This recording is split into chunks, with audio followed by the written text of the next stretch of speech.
All Manipur Tribal Development Grievances Forum ngasi ahing nongyaidagi Manipur gi National Highway anida matam kaktaba Economic Blockade tawgani hairibasi handokpi haina Transport Minister Khashim Vashum na appeal toukhre. Ngasi sanjen thongda leiba mahaki office to pangthokiba paumi singa unaba amada mahakna appeal tawkhibani. Paumi singa unaba aduda DC Kangpokpi Finance Department ki official, RT Department ki official, Transporter Union ki mihut singh amade Police Department ki makok thongba official kayaso saruk yaki.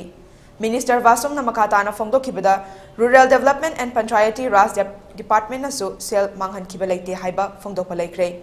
Amaromda hojik sangai festival pangthoknaba akanba mongda sem saba chathari. Festival asida foreign countries singdagi tourist mayam amasu lakadori maduna fajadaba mami ama tabiyai. Maram asina ngasi ahing nongyaidagi kouriba matam kaktaba Economic Blockade asi handokpiyo haike.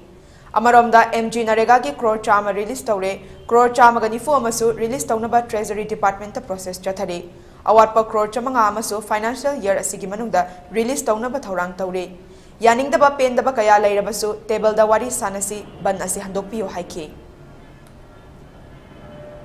Particularly government sida mayam na tongan miken leiramadu hujik Manipur si anawa Manipur lakhre hujik di khadna chainyam su leidre aduga blockade habsu mangkhre pan ama matoru su akhoi sikumasi loin yana table ama da program evaluation ba Manipur ke puri ba akhoi honorable chief minister ke makalam jingba khada magi akhoi da mangonda leiri ba cabinet minister mayam su ngisinumi ayok si yaredi amar transport ke minister si aino oibnina masi transport side ke huji economic blockade si tawni ha sima si tikra appeal to biro ha nang si ayuk si samna sigma chinba nokhoi myam gi lerosu athu da ekoi ate issue kya lerosu athu ban ekoi yam serious hoine honorable cm na su lo biro ga sima se soft to biro ha bi ge sigumba ayuk meeting si ekoi pangthokni so idna ekoi ngamna ba dum khona jage